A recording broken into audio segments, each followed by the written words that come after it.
प्रियकराच्या मृतदेहाशी लग्न करणारी भारतातली पहिली तरुणी म्हणजे आंचल मामिडवार। नांदेडच्या इतवारा परिसरात राहणाऱ्या आंचलचे सक्षम ताटे नावाच्या मुलाशी 3 वर्षांपासून प्रेम संबंध चालू होते। आंचल आणि सक्षम BSc फर्स्ट इयरला एकत्र शिकत होते।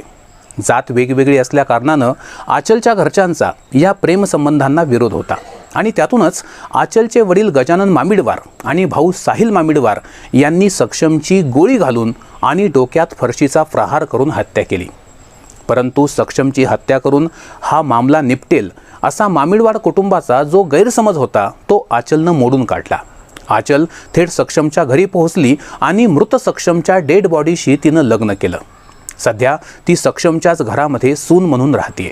सक्षमच्या आईनं तिचा मुलगीसारखा सांभाळ करण्याचं तिला वचन दिलंय। आंचलनं सक्षमच्या मारेकऱ्यांना अर्थातच आपल्या वडिलांना आणि भावाला फाशीची शिक्षा व्हावी अशी मागणी न्यायदेवतेकडे केली आहे। आंचलचे वडील, तिचा भाऊ, तिची आई यांच्यासह एकूण 6 जणांवरती पोलिसांनी आरोपपत्र दाखल केलंय। वेगवेगळी कलमं त्यांच्यावर लावण्यात आली आहेत। घडलेल्या घटनेला अनेक जण आंचलला आणि सक्षमला जबाबदार ठरवत आहेत, तर काही जण आंचलच्या वडिलांना आणि भावाला दोषी ठरवत आहेत। शिक्षण आणि करिअर घेण्याच्या काळामध्ये हे दोघं प्रेम प्रकरणात गुंतले होते। सक्षमचं अजूनही शिक्षण चालू होतं आणि त्याच्या घरातला तो एकटाच कर्ता पुरुष होता आणि अशावेळी त्यानं अशा प्रकारे प्रेम प्रकरणात गुंतायला नको होतं असंही अनेकांचं म्हणणं आहे। मित्रांनो, ऑनर किलिंग सारख्या या घटना आपल्या महाराष्ट्राला नवीन नाहीत। अतिशय निर्दयीपणे, क्रूरपणे या हत्या केल्या जातात आणि या सगळ्या पाठीमागचं कारण आहे आपल्याकडची जात व्यवस्था। आपल्या इथं जो ज्या जातीमध्ये जन्माला येतो त्याला त्याच जातीमध्ये मरावं लागतं।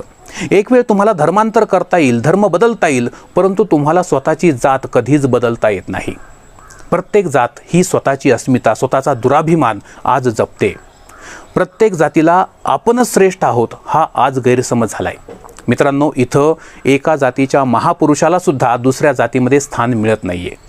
सामाजिक स्तरावरचा हा भेद आता कुटुंबामध्ये येऊन थांबलाय। आंतरजातीय विवाहांना आपल्याकडे दुय्यम दृष्टीनं पाहिलं जातं। जरी सरकारकडून आंतरजातीय विवाह करण्यासाठी प्रोत्साहनपर अनुदान दिलं जातं तरी सुद्धा जाती जातीतली ही दरी कमी होण्याचं नाव घेत नाहीये। तुझ्या मर्जीनं लग्न कर, पण कमीत कमी आपल्या जातीतलाच मुलगा किंवा आपल्या जातीतलीच मुलगी असावी असा सल्ला घरोघरी दिला जातो। ऑनर किलिंगचा हा प्रश्न फक्त कायदेशीर तरतुदींनी सुटणारा प्रश्न नाही, तर त्यासाठी आपल्याला आपल्या कुटुंबापासून सुरुवात करायला हवी। कौटुंबिक, सामाजिक आणि मानसिक पातळीवर जोपर्यंत आपण प्रयत्न करत नाही तोपर्यंत आंचल आणि सक्षम सारख्या जोडप्यांना ऑनर किलिंगला सामोरं जावंच लागेल।